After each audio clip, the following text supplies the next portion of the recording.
فاعوذ باللہ من الشیطان الرجیم بسم اللہ الرحمن الرحیم وما أفاء الله على رسوله منهم فما أوجفتم عليه من خيل ولا ركاب ولكن الله يسلط رسله على من يشاء والله على كل شيء قدير. اور جو کچھ اللہ نے اپنے رسول صلی اللہ علیہ وآلہ وسلم کو ان سے مال غنیمت دلایا، تم نے نہ تو گھوڑے دوڑائے ہیں اور نہ ہی کوئی اونٹ، لیکن اللہ اپنے رسولوں کو جس پر چاہے غلبہ عطا فرما دیتا ہے اور اللہ تعالی ہر چیز پر قادر ہے. آج ہماری سورہ الحشر کی آیت مبارکہ نمبر 6 کی تلاوت و ترجمہ کا شرف نصیب ہوا. سامعین، آج کی آیت مبارکہ میں اللہ تعالی نے مال فے کا ذکر کیا. کل اور پرسوں کے درس میں آپ نے مال غنیمت کے بارے میں قرآن کی آیات سماعت کی اور سورہ انفال کا حوالہ میں نے وہاں پہ آپ کو دیا اور اس میں یسألونک عن الانفال کے حوالے سے بات ہوئی. یہاں بھی مال فے یہ مال غنیمت کی ایک اور قسم اور اس میں فرق لکھا گیا ہے. ویسے جو مال فے ہے ایک کتاب ہے بڑی مشہور مفردات القرآن امام راغب اصفہانی رحمۃ اللہ تعالی علیہ کی. اس میں انہوں نے قرآن پاک کے جو اس طرح کے الفاظ ہیں ان کو جمع کیا ہے. بڑی خوبصورت کتاب ہے، کافی موٹی، میرے پاس موجود ہے لائبریری میں، مفردات القرآن. اس میں ہم فرماتے ہیں کہ فے سے مراد ہے کسی چیز کو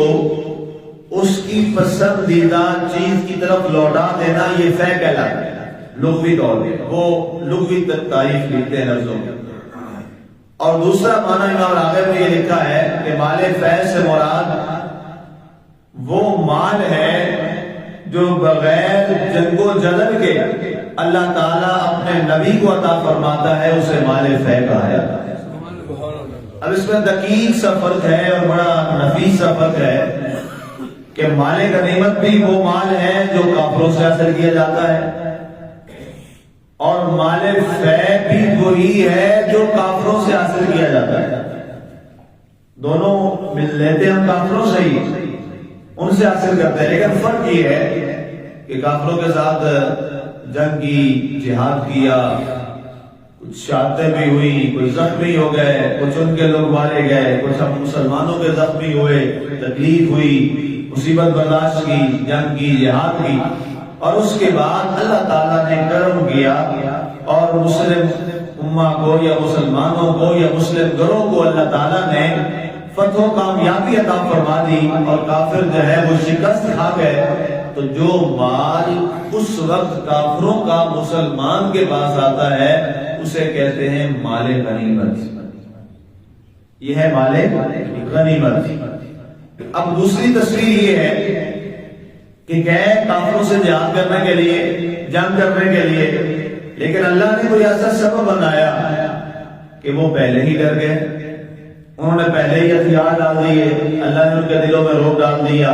اور انہوں نے دیکھا کہ یہ ہمیں تو جناب ہماری جانیں لے جائیں گے، ہمیں ختم کر دیں. تو کیوں نہ ایسا ہو کہ ہتھیار ڈال دیتے ہیں اور ان سے پناہ لے لیتے ہیں اور خود یہاں سے چلے جاتے ہیں کہ ہمیں ہماری جان کی حفاظت اور امان دے دو، ہم تم سے جنگ نہیں کرنا چاہتے، تم سے لڑنا نہیں چاہتے. تو ایسی صورت میں جو ان کا مال مسلمانوں کو ملتا ہے اسے مال فے کہا جاتا ہے. اب فرق سمجھ آ گیا؟ اسے کیا کہتے ہیں؟ مال فے،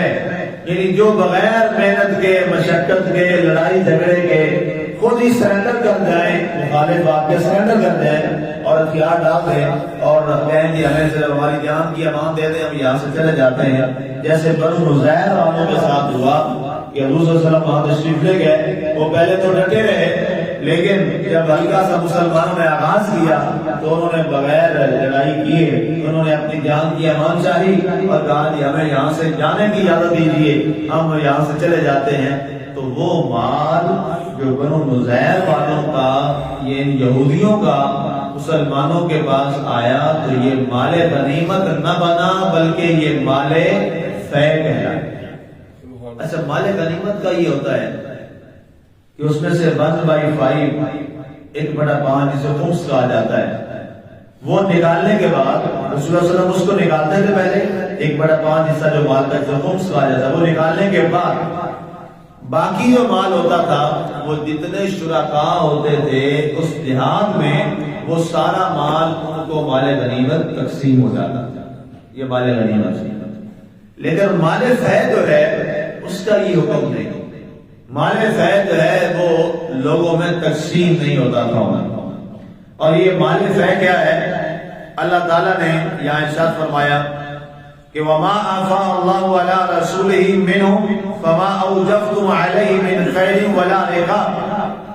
فرمایا کہ جو کچھ اللہ نے اپنے رسول کو ان سے مال فے عطا فرمایا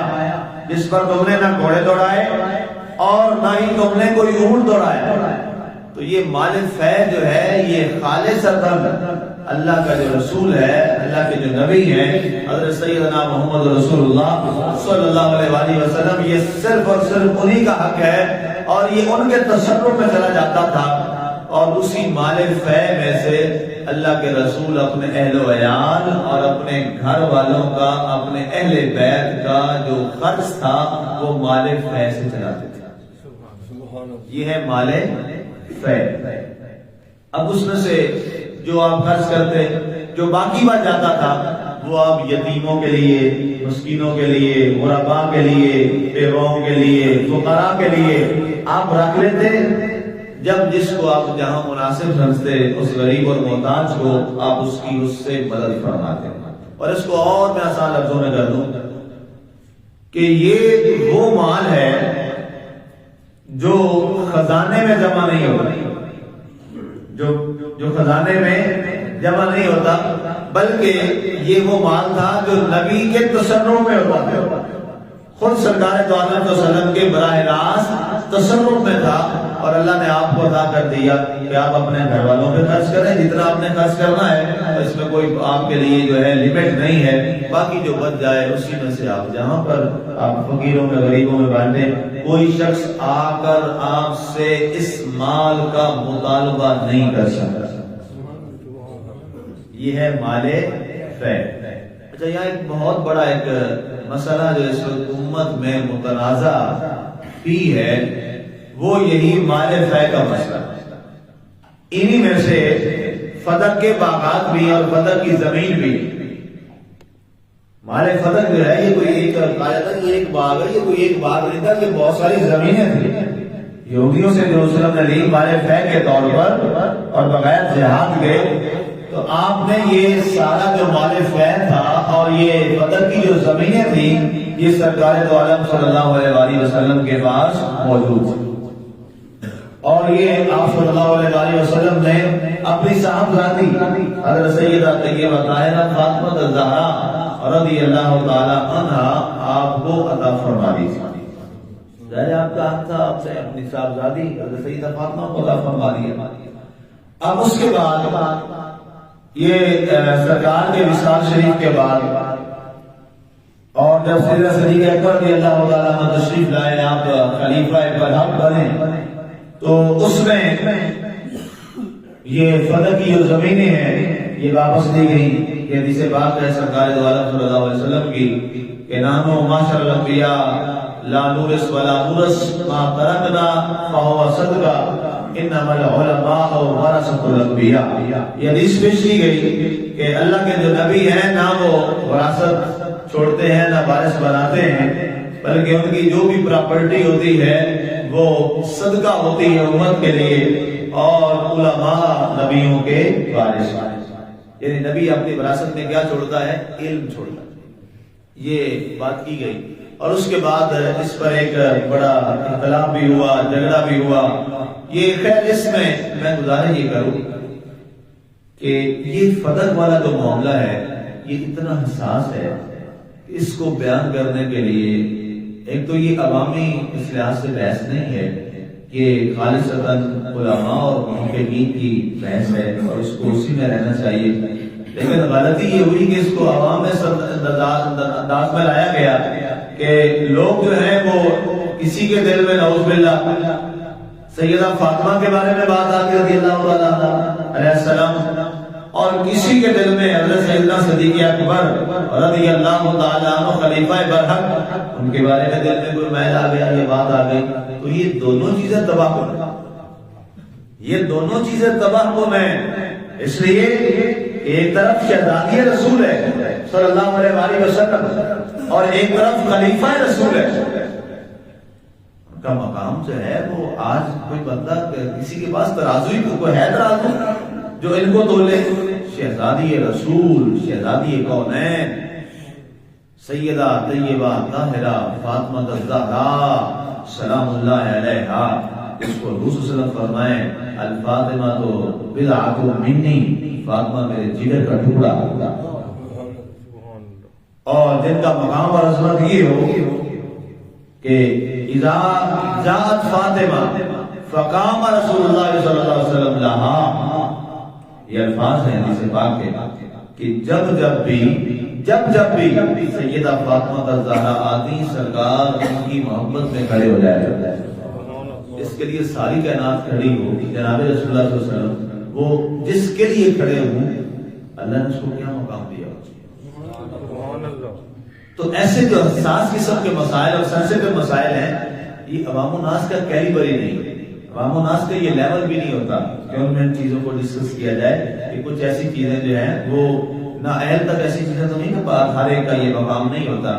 تو اس کے اندر آج ہم میں سے کسی کو یہ حق نہیں پہنچتا نعوذ باللہ کہ وہ کسی کو کہے کہ وہ غلطی کرتی، نعوذ باللہ، یا وہ خطا پہ تھا۔ جیسے کہا گیا سیدہ فاطمہ الزہرا رضی اللہ عنہا کے بارے میں، نعوذ باللہ یہ جملہ بولا گیا، تو یہ قابل برداشت لفظ نہیں ہے، وہ اس لیے کہ وہ بیٹی کس کی، بس یہی بات ہے، اس کے بعد کوئی اور تبصرہ نہیں، کوئی اور بات نہیں کہ وہ شہزادی کہتی ہیں جناب سیدنا محمد رسول اللہ صلی اللہ علیہ وسلم۔ اس بنیاد پر اللہ نے فرمایا وَلَٰكِنَّ اللَّهَ يُسَلِّطُ رُسُلَهُ عَلَىٰ مَن يَشَاءُ، اللہ تعالیٰ کا یہ اپنا فضل و کرم ہے کہ وہ اپنے رسولوں میں سے جس کو چاہتا ہے وہ ان مخالفوں پر مسلط فرما دیتا ہے، بغیر جہاد کے لڑائی کے اللہ تعالیٰ ان کو کامیابی عطا فرماتا ہے، کامرانی عطا فرماتا ہے۔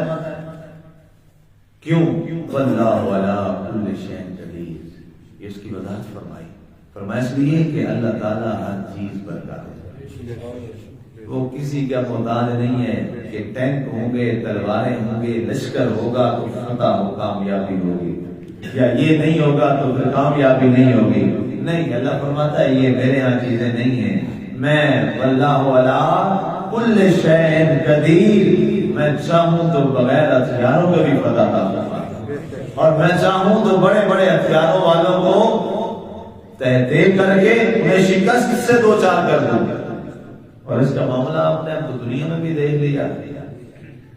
بڑے ٹینکوں والی ایک سپر پاور آئی، ان کے مقابلے میں جن کے ہاتھ میں روڑے ہوتے تھے، پتھر ہوتے تھے، یا عام سی گنیں ہوتی تھی، اللہ تعالیٰ نے ان کو فتح دے دی، اور جو بڑی جدید ٹیکنالوجی لے کے آئے تھے وہ تنگ ہو کے یہاں سے واپس کرے۔ تو یہ کیا ہے؟ واللہ، اللہ دکھاتا ہے نا اپنا، واللہ علی کل شیء قدیر، اللہ تعالیٰ کی ذات جو ہے وہ ہر چیز پر قادر ہے۔ اس کے بعد آگے اس کی مزید اور وضاحت ہے، اس پہ انشاءاللہ پھر کل بات کریں گے۔